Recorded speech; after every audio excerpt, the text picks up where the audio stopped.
السلام علیکم ورحمۃ اللہ وبرکاتہ۔ نحمده ونصلی علی رسوله الکریم، اما بعد فاعوذ باللہ من الشیطان الرجیم، بسم اللہ الرحمن الرحیم۔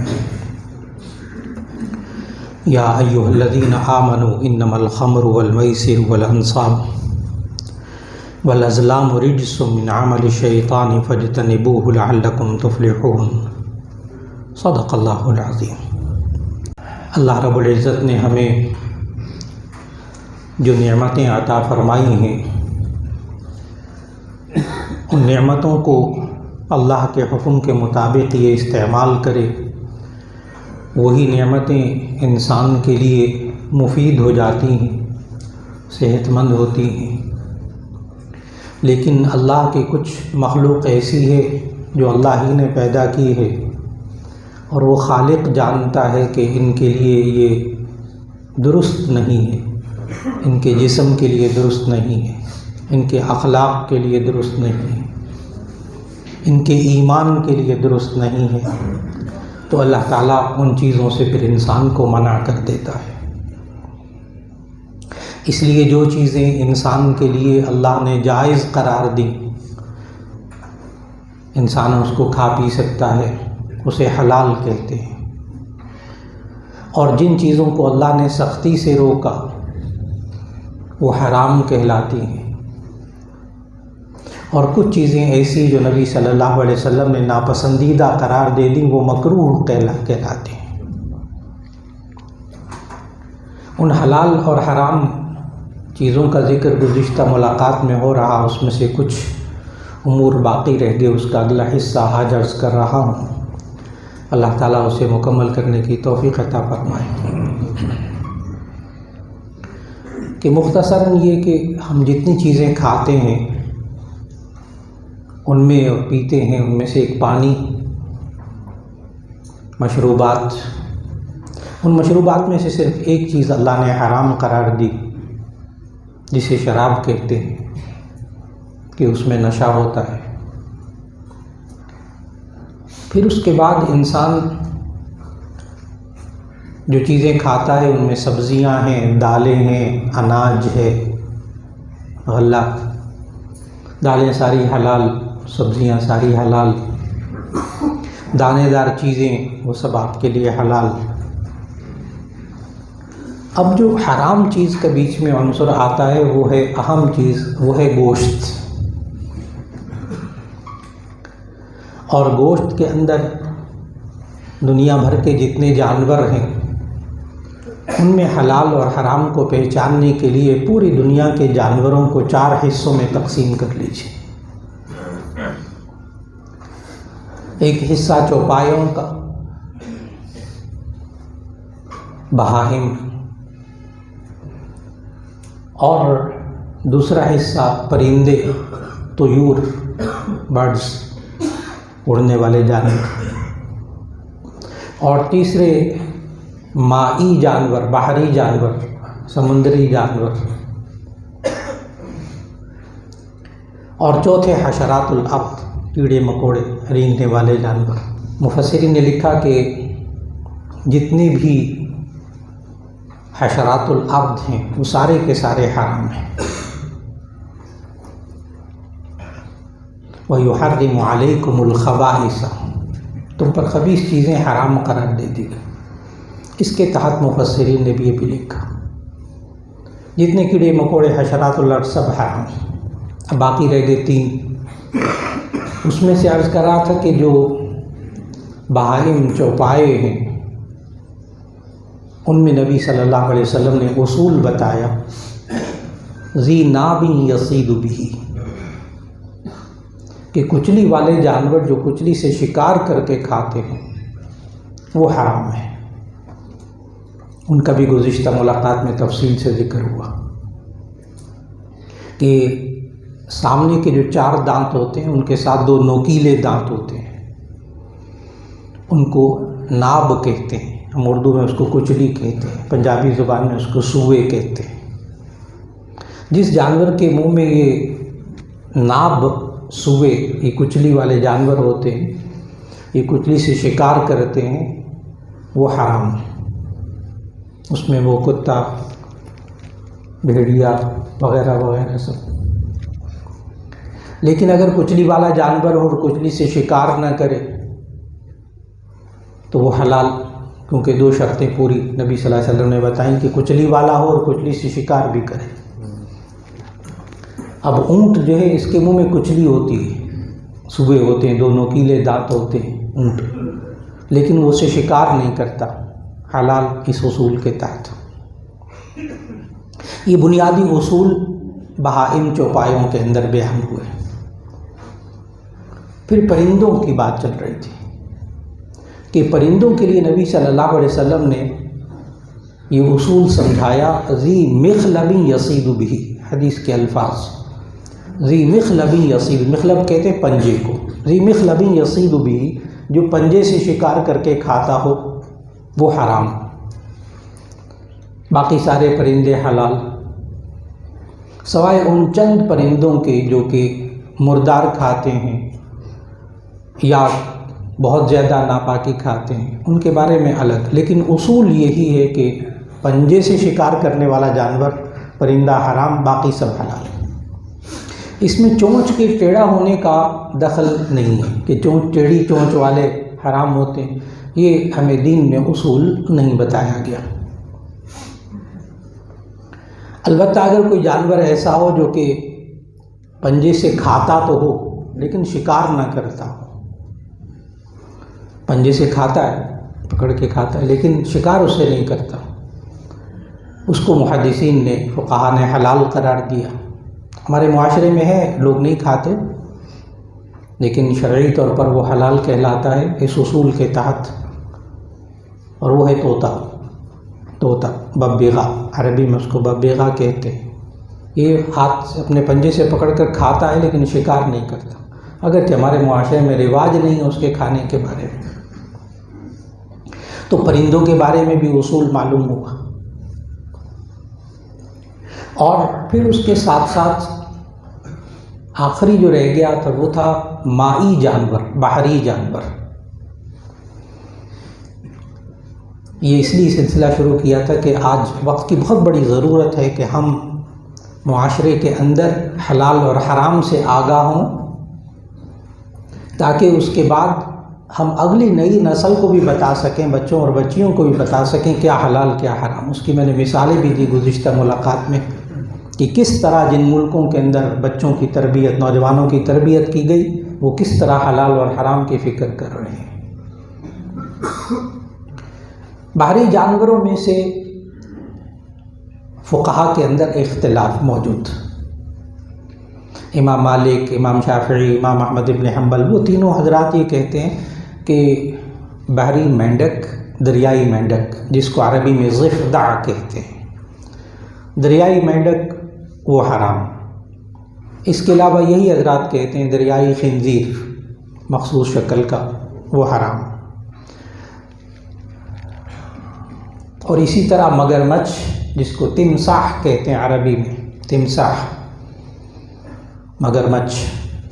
ان کے علاوہ باقی سارے جانوروں کو یہ تینوں ائمہ کہتے ہیں کہ بحری جانور حلال، جس میں کیکڑے وغیرہ یہ سب آ جاتے ہیں بیچ میں، ان کے نزدیک وہ سب حلال۔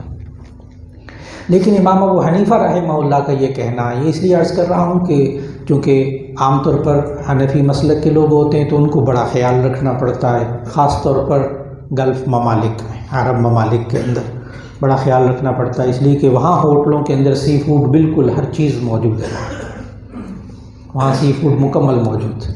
اس لیے وہاں احتیاط کرنی ہوگی کہ امام ابو حنیفہ رحمہ اللہ کے نزدیک جو ہے نا وہ صرف مچھلی حلال، جس کو سمک کہتے ہیں، سمک، فش، بس وہ حلال، ہزاروں قسموں کی سب حلال۔ اب وہ فش کے اوپر تھوڑی سی بات کر رہا ہوں تاکہ میں پراؤنز تک آ سکوں۔ فش کے بارے میں فقہا نے ایک قانون لکھا کہ ہم مچھلی کس کو کہتے ہیں، کہ مچھلی ہر اس چیز کو کہتے ہیں جس کی ریڑھ کی ہڈی ہوتی ہے، یعنی فقری جانور، ریڑھ کی ہڈی والے جانور جن کے گل پھڑے ہوتے ہیں وہ مچھلی کہلاتی۔ عجیب بات یہ کہ سائنس بھی یہی تعریف کرتی ہے فش کی، کہ جس کی ریڑھ کی ہڈی کے جانور، جس کے گل پڑے ہوتے ہیں جہاں سے منہ سے پانی پیتی ہے اور پنکھے دو ہوتے ہیں اس میں سے پانی نکالتی ہے، وہ معمولی سی آکسیجن لیتی ہے، اسی سے وہ زندہ رہتی ہے، اللہ کا نظام ہے۔ تو جتنی بھی مچھلی کی اقسام ہیں وہ ساری کی ساری حلال ہیں، اور اس میں اچھی خاصی رینج آ جاتی ہے۔ البتہ پراؤنز کے بارے میں خود حنفی علماء کے اندر اختلاف ہے، اس لیے عرض کر رہا ہوں کہ بہت زیادہ ملتے۔ ہمارے حنفی علماء نے بھی اس کو حرام تو نہیں کہا، حرام کسی نے نہیں کہا، مکروہ کہا ہے صرف۔ جو ہمارے ایسے علماء ہیں جو کہ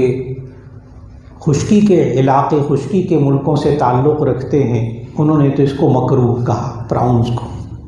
جھینگا مچھلی، جھینگے کو۔ لیکن ادھر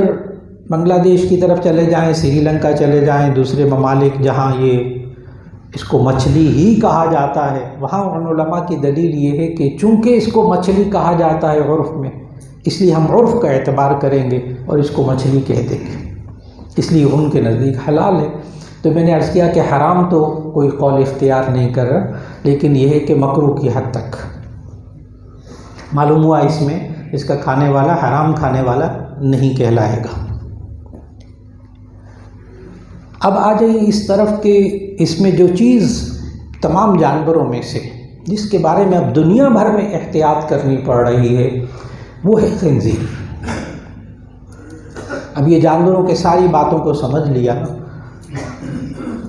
اور نبی صلی اللہ علیہ وسلم نے یہاں یہ بھی عرض کرتا چلوں کہ بعض حضرات ایک سوال کرتے ہیں کہ ٹھیک ہے پرندوں کو بھی ذبح کرتے ہیں اور بہائم چوپائے جو حلال ہیں ان کو بھی ذبح کر کے کھاتے ہیں، جو مچھلی پکڑتے ہیں اس کو ذبح نہیں کرتے، وہ ویسے ہی حلال ہے۔ اصل میں جس جانور کو ذبح نہیں کیا جاتا نا، غیر مذبوح، ذبح جس کو نہیں کیا جاتا، اس کو قرآن حکیم کی زبان میں میتہ کہتے ہیں۔ سورہ مائدہ کی آیت نمبر 3، حرمت علیکم المیتۃ والدم ولحم الخنزیر،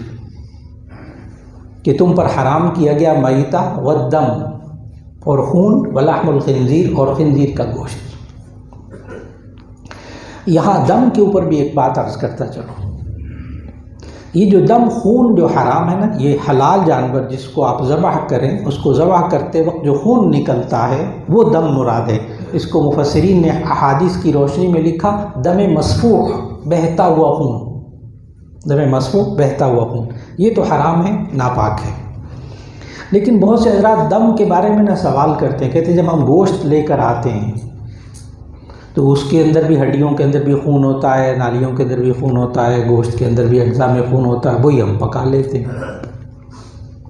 اسی طرح قربانی کے موقع پر بھی بہت سے لوگ سوال کرتے ہیں، جب وہ بکرے کو، گائے کے گوشت کو بنا لیتے ہیں، دھو لیتے ہیں بالکل، پھر جب تقسیم کرنے کے لیے جاتے ہیں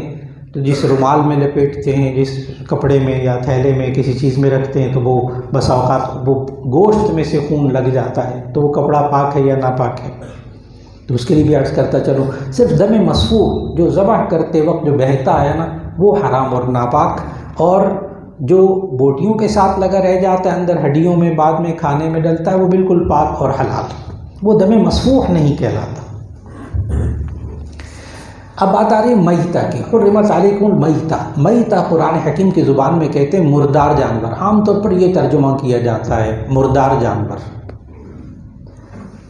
درست ترجمہ، لیکن مردار کی نا ڈیفینیشن، میتہ کی ڈیفینیشن تعریف ذہن میں رکھنی چاہیے۔ میتہ کہتے ہیں غیر مذبوح، جسے شرعی طریقے سے ذبح نہ کیا جائے، وہ میتہ، مردار، یعنی ایک حلال جانور ہے، اس کو ذبح نہیں کیا گیا تو وہ مردار ہے۔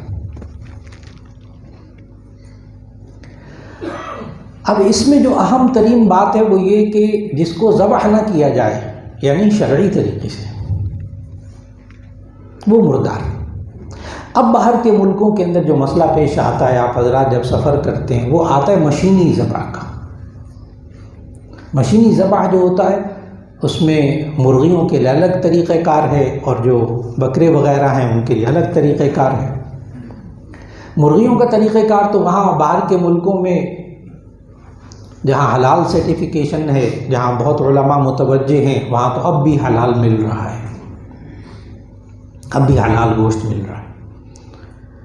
لیکن وہاں مشینی ذبائحوں کے مرغیوں کو پہلے بے ہوش کر لیا جاتا ہے باہر کے ممالک میں، اور پھر اس کے بعد اس کو لٹکا دیا جاتا ہے، پھر آگے کٹر ہوتا ہے وہ اس کی گردن کاٹتا ہے۔ تو بہت سے لوگوں نے وہ کٹر کے اوپر ایک سی ڈی روم رکھا ہوتا ہے، اس میں بسم اللہ الرحمن الرحیم بسم اللہ الرحمن الرحیم پڑھا جا رہا ہوتا ہے اور ذبح کر رہے ہوتے ہیں۔ ظاہر ہے کہ وہ حلال نہیں کہلائے گا۔ انسان ذبح کرتے ہوئے بسم اللہ پڑھ کے ذبح کرے وہ حلال۔ اور پھر اس کے ساتھ ساتھ وہاں جو ان ملکوں کے اندر بکرے وغیرہ کا گوشت ملتا ہے مشینی، اس کا طریقہ کار یہ ہوتا ہے کہ پہلے تو بکرے کو تھوڑا سا وہ بے ہوش کرتے ہیں انجیکشن لگا کر، کہ وہاں ایک قانون ہے بین الاقوامی وائلڈ لائف والوں کا، حقوق حیوانات کے جو تنظیمیں ہوتی ہیں کہ جانوروں کو ذبح کرتے وقت تکلیف نہ پہنچے، اس کے لیے وہ مخصوص قسم کے انجیکشن لگاتے ہیں یا گیس سے تھوڑا سا ہلکا سا بے ہوش کرتے ہیں، پھر اس کے بعد اس کو چیمبر میں داخل کرتے ہیں، وہ خانہ سا ہوتا ہے، بٹن دباتے ہیں تو اوپر سے ایک برچھا آتا ہے، وہ اس کو ذبح کر دیتا، کاٹ دیتا ہے گردن کے پیچھے سے۔ اب میں آپ حضرات سے بڑی آسان کر کے اس کو عرض کروں گا۔ نبی کریم صلی اللہ علیہ وسلم نے جو ہمیں ذبح کرنے کا طریقہ سکھایا وہ یہ ہے کہ جانور کو حلق کی طرف سے، گردن کی طرف سے ذبح کیا جائے، اور جانور کی گردن کے اندر 4 رگیں ہوتی ہیں تاکہ میں اس تک پہنچ سکوں کہ آخر وہ مشینی ذبح حرام کیوں ہے، کیوں نہیں کھانا چاہیے مسلمانوں کو۔ اس لیے کہ انسان کے اندر بھی اور جانوروں کے اندر بھی بالکل یہی سسٹم ہے کہ نبی صلی اللہ علیہ وسلم نے سمجھایا کہ جانوروں کو جب ذبح کیا جائے تو اس کی 4 رگیں ہوتی ہیں گردن میں، اس میں سے کم از کم 3 رگوں کا کٹنا ضروری ہے۔ ایک سامنے بالکل نرخرا ہوتا ہے، سانس کی نالی بالکل سامنے، اور اس کے بالکل پیچھے کھانے کی نالی، اور دائیں بائیں 2 شاہ رگیں جن میں خون آتا جاتا، تو یہ کل 4 رگیں ہو گئیں۔ ان 4 رگوں میں سے 3 کا کٹنا ضروری ہوتا ہے۔ ایک تو یہ بات۔ دوسری بات یہ ذہن میں رکھیے گا کہ اصل میں انسان کی ریڑھ کی ہڈی کے اندر یہاں حرام مغز ہوتا ہے، ریڑھ کی ہڈی کے اندر پیچھے حرام مغز۔ سائنس یہ کہتی ہے کہ حرام مغز اگر کٹ جائے تو اسی وقت موت واقع ہو جاتی ہے، اسی وقت موت واقع ہو جاتی ہے۔ جب ذبح کرتے ہیں نا عام چھری سے تو اس میں پہلے رگیں کاٹ دیتے، 4 رگیں کاٹتے ہیں تو وہ چھری پہنچتی ہے ریڑھ کی ہڈی تک اور وہ ذبح ہو جاتا ہے جانور۔ اور جب مشین سے ذبح کرتے ہیں چیمبر میں ڈال کے، اس خانے میں ڈال کے، تو ایسی صورت میں اوپر سے برچھا آتا ہے، وہ جیسے کٹر ہوتا ہے، وہ کٹر کاٹتا ہے، پہلے ریڑھ کی ہڈی کو کٹتی ہے، پھر اس کے بعد 4 رگیں کٹتی ہیں۔ اب اس میں اندیشہ ہو جاتا ہے کہ یہ ریڑھ کی ہڈی کٹنے کی وجہ سے مرا یا 4 رگیں کٹنے کی وجہ سے مرا۔ اب علماء نے تحقیق کے ساتھ اس پر لکھا کہ جب ایک ہی چیز کے اندر حلال ہونے کے بعد سبب بھی موجود ہو اور حرام ہونے کا سبب بھی موجود ہو تو آپ حرام کو ترجیح دیں گے اور اس سے بچیں گے۔ اس لیے باقی مشینی جتنا بھی نظام ہے نا مشین کا ذبح کرنے کا، صرف شروع میں ذبح کر لیں اسلامی طریقے سے، بعد میں گوشت کھال کے لیے چاہے مشین میں ڈال دیں، اس میں آگے حلال حرام ہونے کا تعلق نہیں رہتا۔ اس لیے الحمدللہ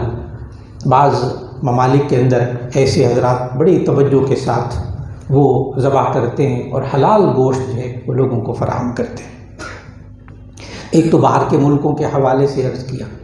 دوسرا یہ کہ خنزیر سے بنی ہوئی چیزیں، خنزیر اس کا چونکہ اللہ تعالیٰ نے اس کو قرآن مجید میں نام لے کر حرام قرار دیا، اس کو نجس العین کہتے ہیں۔ نجس العین، یہ کسی بھی صورت میں پاک نہیں ہوتا، اس کا گوشت بھی نہیں، اس کی ہڈیاں بھی نہیں، اس کے بال بھی نہیں، اس کی چربی بھی نہیں، اس کے اندر سے ہڈیوں میں سے کوئی جیلیٹن نکالا جائے وہ بھی نہیں، کوئی چیز اس کا جز جو ہے وہ پاک نہیں ہے، سب کے سب حرام۔ اس لیے آج کل جو سب سے زیادہ بچنے کی ضرورت ہے وہ یہ کہ خنزیر کے اجزاء جس چیز کے اندر جائیں گے، ذرہ برابر بھی جائیں گے وہ حرام ہوں گے۔ اس کے لیے آگاہی رکھنی، سائنسی طور پر آگاہی رکھنی، عملی طور پر آگاہی رکھنی، اب حلال سرٹیفکیشن والوں نے اس پر بڑی تحقیقی کام کیا، یہاں تک کہ خواتین جو میک اپ کا سامان استعمال کرتی ہیں اس میں بھی بہت زیادہ مقدار میں خنزیر کے اجزاء شامل کیے جانے لگے، یہاں تک کہ الحمدللہ اب اتنی تحقیق ہو چکی، آج سے تقریباً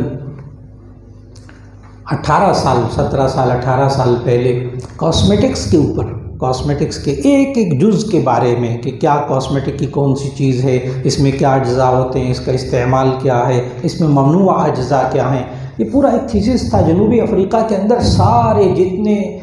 بڑی بڑی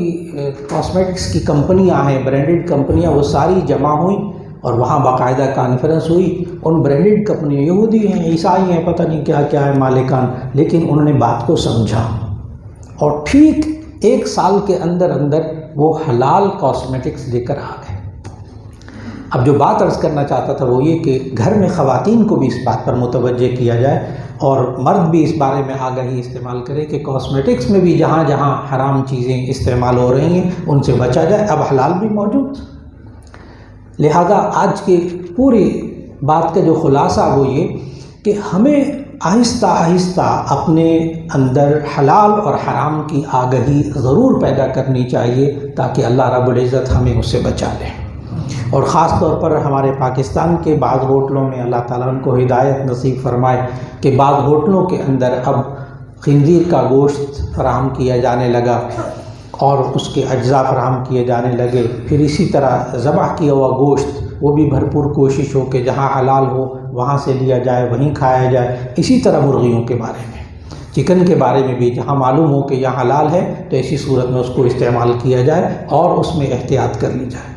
اللہ رب العزت ہم سب کو اپنی زندگی میں حلال کھانے، حلال پینے، حلال کمانے کی توفیق عطا فرما دے۔ وآخر دعوانا ان الحمد للہ رب العالمین۔